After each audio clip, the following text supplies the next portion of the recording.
bit of all of those pieces of psychology, economics, and mathematics, and not even fixing, but perhaps replacing money.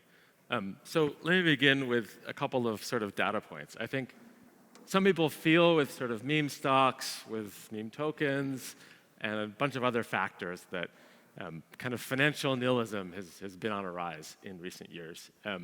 Some of that is arguably just cyclic, like, Dalio would argue that we're a civilization that's based on a certain reserve currency and a certain debt system, and then there's this natural debt cycle. We're reaching the end of that cycle, and that causes some interesting effects to happen, which are not the first time that's happened.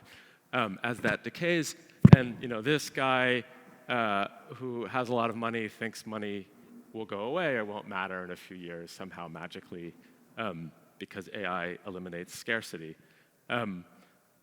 And so there's a sense that this thing, money, and maybe more broadly, systems by which we have a bunch of tokens or a bunch of shares, they have a price, the last price they were traded at, and we multiply those two numbers, and we use that to organize all of our activity, that system may have reached the end of its useful life. And so what I want to talk about is why I think that's true, how to put it in kind of a little bit of historical context, and what might come next. And in my opinion, it's not just another fiat. It's unfortunately not ETH. It's not stablecoins or UBI or everything is free. It's something that we haven't seen before. Okay, so one way I like to think about this is taking what you might call a Martian anthropologist view of how our economy works, right? And the point of that is not to satisfy this Martian anthropologist, but to kind of force us to step back from the society and the system in which we've been embedded since we were born, and just think for a second, well, hey, if I really look at it from a million feet view, it's kind of weird, and it doesn't make that much sense. And say, for example, you do something for a friend. You move a couple of boxes, you do something, you give them advice, you give them some sort of favor. Sometimes there's an ongoing relationship between you and that person, a family member, a tribal member, part of a tight-knit friend group. There's no record, you just kind of keep track of it, right? And sometimes, especially if there's no relationship, there is a transaction. Both parties write it down, or at least the favor receiver gives a piece of paper, or a database entry is modified in favor of the favor giver. And sometimes there's both. There's a relationship and there's still a transaction. And the Martian anthropologist looks at this and says, okay, what are these crazy humans doing? I don't get how they decide what is just a normal cooperation activity between friends or a tight community and what counts as a transaction. It seems really arbitrary to me. How do I know that moving the box results in exchange of currency? And so the way I want to explore this is something I call the Book of Deeds. It's kind of a parable for thinking about, a priori, how would we solve this kind of problem? And you can sort of think about a Book of Deeds as a bunch of receipts, everything I've ever done, but with no prices attached, right? So every person has their own Book of Deeds, and in this book, the favor giver and the favor receiver, I bought a coffee, I gave you a coffee, or you moved a box for me. We record every favor we've done. There's no price attached. We just note that it was done, right? And then when we decide as a society or as a new interaction, should we give you a new favor? Maybe you ask for a sandwich. I say, sure, I'll give you a sandwich. You ask for a yacht. I say, you maybe not. We look at the book and we ask ourselves, do all the things that you've given others outweigh all the things that you've taken, right? Is your sort of social credit balance positive? Okay, so that's not scalable, even for one person. This book gets really big over the course of a lifetime.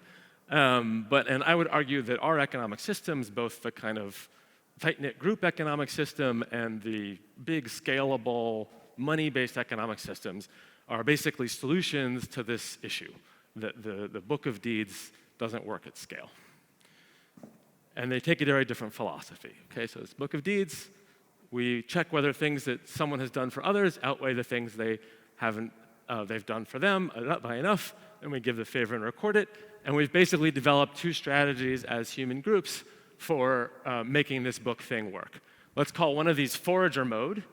That's the tight-knit family tribe mode. Most of human history, we were foragers. 99% or 95% of the anatomically modern human. This book that we're using is, in this case, only approximate. It's tracked among the close group. We just keep it in our memory. Oh, so-and-so is a good citizen of the group. We should share food with them. So-and-so is a leech and always takes food and never shares. When he kills a mammoth, he just throws away the rest. Let's kick him out, right? It's complex, it's fuzzy, and it kind of embraces the complexity of humans. In my opinion, there's a dignity to it, right? And then we have what I'd call the farmer mode that only emerged with agriculture.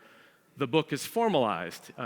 We actually write down every deed and we write a price next to it. We have notion of debt that has a specific value. We use money, we use tokens to track ownership of a community. There's balances, and the whole thing is beautifully scalable. We've scaled it to 8 billion people, but it's arguably less human. And it's actually really new for us as kind of evolutionary entities. It's only a few thousand years old. So I want to zoom in on both of these. One of them is this first idea of forager mode. You can think of it as like humans as social computers. Informal exchanges of favors, tracked in human memory. So it works really well in small groups, families, tribes. A good early startup or great group or organization feels this way. Oftentimes it's less than 20 people. More generally, it's maybe like a Dunbar number, 150, 200 people. I like the example of barn raising in kind of the Midwest America in the 18th and 19th century. You're part of this group of people. We're all sort of on the frontier together. I can ask my neighbors to help my family raise a barn, build a barn. I can ask for one barn, but if I say, hey, could you give me 100 barns? They're going to say, no way, right? So that ability to call on my community to help, in this case, build a building is a critical part of my family's wealth, but it is not in any sense tokenized. It's not like I have 300 shares of Grinnell, Iowa, and I can spend that on a barn, right? It's a much more informal, although critically important aspect of my wealth. And when it works, arguably, it feels really good, it's fun, I feel loved and love back to my community. And so there's kind of a question, we've got this scalable thing, money. Is it sort of a dystopian version of this, quantifying the unquantifiable value of a human to his community? Is it scalable, but in some sense unnatural? Is it myopic? Does it only see a tiny part imperfectly of kind of what we are and what we're doing? I heard a talk yesterday by Marion from the CEO of Burning Man. There are hints of scalability of forager mode, right? So that has kind of an interpersonal culture based on an economy that's a non-transactional economy, gift only. It can hold together for a week. And I would argue that humans are always kind of balanced on the edge of these forager and farmer mode, and it takes us sort of hours to days to switch modes.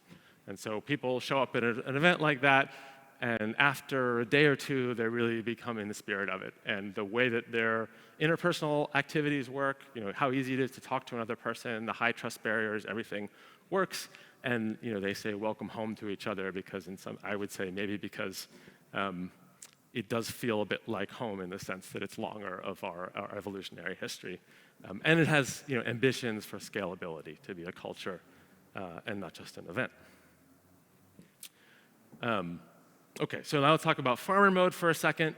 And one of my theses here is that farmer mode is really an early paper and pencil version of zero-knowledge proofs, which is why it has anything to do with this session on zero-knowledge proofs. So how did farmers solve this book of deeds scalability problem? They had a couple of big innovations. One of them is accounting, right? Like actual record keeping, single entry, double entry accounting. This is a really early example of a company that was founded with 15 kilograms of gold 4,000 years ago.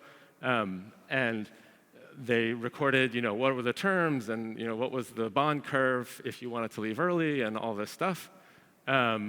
This guy is Friar Luca Bartolomeo di Pacioli.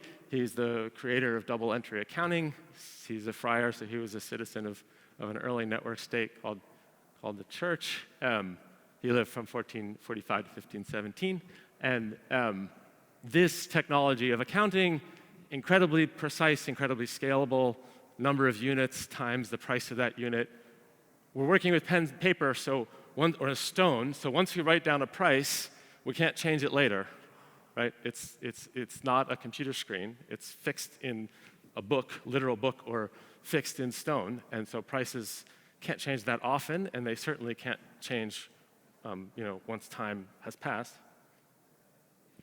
A second huge innovation of farmer mode is fungibility, right? So we have multiple groups who each keep these records, and maybe they have a banking system that lets those records be shared among a medium trust community, like a country, what we would now call a country.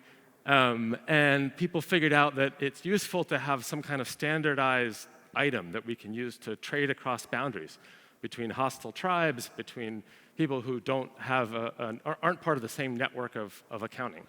And so about an hour and a half from here is this town of, well, it used to be called Jokumstal, and they had a really good silver mine, and in that silver mine, they started printing Jokumstalers, which were very precise amounts of silver, and this idea of like the Jokumstaler always has just exactly the right amount of silver became a standard, and from this coin, and that fungibility of that coin is where we get the word dollar, which is now a very popular currency and has that same transferability, right? So that was, many people have used specie, but this was actually a really important one that's from a mine just an hour and a half's drive from here. So fungibility between groups, we need to be able to transfer that wealth that's accounted for between larger chunks of civilization. And so bringing these two things together, we get the idea of compression. So money itself is a zero-knowledge proof. It's a compression technology, right? So it's a way to get these book of deeds as summarized by prices, crunch them down to a single number. So when I want to ask for a favor, I want to go get a coffee from the stand a couple of rooms over. The society really does have to balance, all the things that I've done for others, all the things that others have done for me, and the way they do that is they call up my bank and they say, oh, does this person have enough credit on their card to buy a coffee, right? And that allows me to prove to the coffee seller, to Acid Coffee, that my balance is positive. That if you look at all the history of all the things that I've ever done and have been done for me, that nets to a positive number. I can prove that to them without sharing with the barista. Let's go through my book and talk about the things that I did for John in second grade, right? So it's a compression technology. I can provide this without having to reveal and tally everything every time, and we outsource the management of this proof system to a network of banks, typically banks and other financial institutions. They keep this book of deeds. They, really, all these receipts do hit, right? Those records exist somewhere, and they aren't thrown away. And they release only the summary, right? So they release just the tiniest bit of information that you need. Yes or no, do I get to buy the coffee? Do I get to buy the yacht, right? So it is a zero-knowledge proof of the balance of favors that I have done for others. I prove that to someone else, and it's fungible because of the Jokumstaler and its descendants. It's fungible, so I can take that proof, I give you the proof that I did this thing, and then you can take that proof and recursively prove it to someone else, right? I've given you $1, and then you can take that dollar and pass it to a friend or someone you want to transact with, and that they accept that, right? So in the same sense as zero-knowledge proofs, there's a recursion to it. Great, so money is a zero-knowledge proof. It's proving just one number. That's kind of the takeaway. And that was really computationally efficient. We were able to scale to 8 billion people with pen and paper, and then later computers doing the same things. There's a sense that more and more of human interaction is getting financialized and transactional. There are good aspects of that, but I think overall it feels kind of bad. Human actions, values, our contributions, and the way that we interact with each other are kind of reduced to a number. And hey, it was a good job. It was amazing, given the trade-offs. But times have changed, right? We have new technology. We have the technology underlying blockchain, so we have consensus algorithms, we have cryptography, we have programmable cryptography, we have zero-knowledge proofs, and we have AI. The trade-offs have changed. The Pareto frontier has shifted. And I would argue that the way that we've used cryptocurrency so far with tokens is kind of a skeuomorphic porting of the same farmer model that was first done in stone and then in paper and then with databases to a new technological substrate. But we're not restricted to that. There's no reason why we need that economy to work exactly the same as the old economy because the computational constraints have been lifted. So my hope is that crypto is actually just the bootloader for whatever comes next in our economic system. We have incredible new primitives that make new things possible. We have an opportunity to kind of maximize human dignity as our objective function for whatever we create. Don't reduce to a number. I'm not going to have an answer for how to do that, but I want to observe that a lot of experiments are possible and scalable that were not possible before because of the technological changes. We can let communities decide what they value and how that changes with time. And maybe it's possible to scale the mode, the forager mode, that feels good and human in a way that never was. This isn't communism, it's not capitalism, it's a secret third thing that was not technically feasible ever before in human history, but it is feasible here in 2026. Okay, so the last thing I want to talk about, again, I don't have the answer for this. I want to encourage people to do experiments and figure out how else we could relate to each other. So I'm going to talk about a couple of experiments that I think are fun that we could do. Thought experiments, really. Okay, before I do that, I want to talk about one very opinionated desiderata, but I think factors into everything, which is that I feel like the direction of bearer assets is not the right direction. Even with privacy, that makes it worse. Because a bearer asset is kind of a book of deeds that's owned by whoever picks it up, right? Like I can have my book of deeds that goes back to first grade, and I accidentally leave it, and if somebody picks it up, it becomes their book of deeds, and that's not a good system.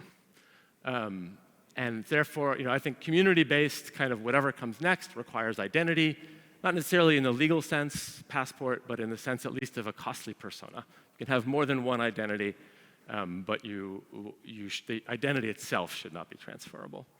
The other problem with bearer assets, of course, is that a financial system that has all the things we love, like decentralization and bearer properties and censorship resistance and programmability, depends on flawless software, depends that the humans and the AIs never make an error in coding, but everything has errors.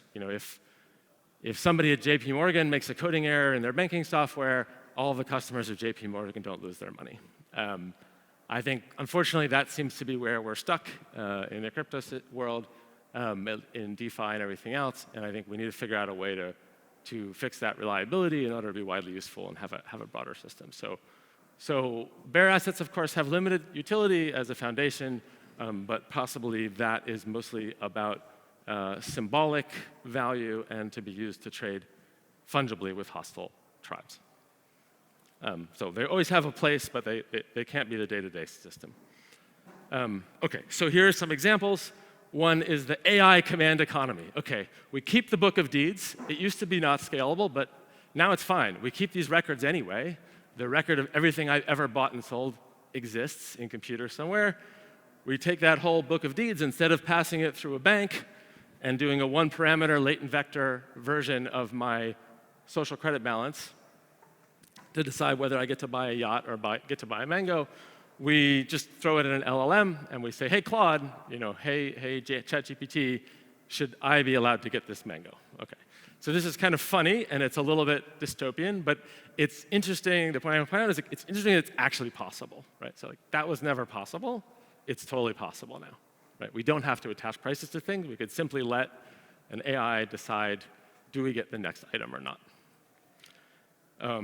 Another version of this is kind of vector money with retroactive prices. So here's taking the argument that the fact that the amount that I paid for a gallon of milk or a gallon of gas in 2005 was an optimization that was well-suited to stone and sort of well-suited to paper and not really necessary for computers. So we keep the book of deeds. Maybe we reduce the dimension to some factors like, I don't know, energy price or carbon or something. And then the historical prices of things that I've done float. They change with time. So as we gather information on their positive and negative externalities, so for example, maybe I bought a gallon of gas. It seems like it should cost $1 when I bought it, but later we realized that global warming sucks, and we wish we hadn't done that, and so we retroactively change the price. We say, oh, those gallons of gas are now $3 when we make a decision as to what your contribution is. And that sort of changes everyone's time horizon for the actions they take and makes everyone a little bit predictive of what they're doing, right? There's a little bit of flavor of something like retroactive public goods funding. Or maybe you took an action you were a teacher, or you helped a child that's in a way that seemed like a minor kindness, but she ended up changing the world, and the help that you provided to that person is retroactively repriced. Right? So that's something that we could do now with computers. Again, not necessarily saying this is what we should do, but it's a thought experiment to say it's interesting that we can do it. Another one is similar, but with community values. So you keep this dimension-reduced book of deeds, and every community, whether it's a geographical community, a country, or a network state, weighs those deeds differently according to its values. In a more eco-conscious community, that gallon of gas, maybe all gallons you ever burned are $10 a gallon this year, or permanently. It costs your reputation more, actions that you've taken in the past, because this community has different values around actions. Maybe in a health-conscious community, all the healthy food that you've bought is cheaper, not just now, but retroactively, in terms of their calculation of where you stand. So it's kind of your money is no good here, discounts and stuff made sort of more precise and specific. And then there's one that I call fuzzy money, which is a complex idea, and it's a whole mathematical construction that I have, and I won't get into the full details of, but the idea is basically, instead of thinking about token count or share count times last price as your value, which doesn't really reflect how much value you put into a system or how much you took out, it's precise, but it's not accurate. Instead of saying, there's this pool, a company say, and you own, 1.256%, and you own 3%, instead you use a distribution over possible ownerships, using the Dirichlet distribution. And then every member of the community has this kind of shifting and fuzzy claim on the resources of the community, like people with the barn raising, but it's tracked with computers instead of relying on everyone's minds to remember it. And what's neat about this is that it gives you new macroeconomic parameters. So the inequality in the society is just a dial you can shift. You can change how peaked or flat these distributions are, and the definiteness, like how tight or how spread out that distribution is, also is another parameter you can change. So if you feel that things have become too unequal, you can spread them out. If you feel that incentives aren't precise and clear enough, you can tighten it up and make it to behave more like money. So another example of some crazy stuff that we can do, completely feasible now, a bit impossible with tablets. So in summary, these things are just thought experiments. I think money was cool. It got us pretty far, but it's an obsolete technology. So I invite you to do better. The design space is wide open. Thank you.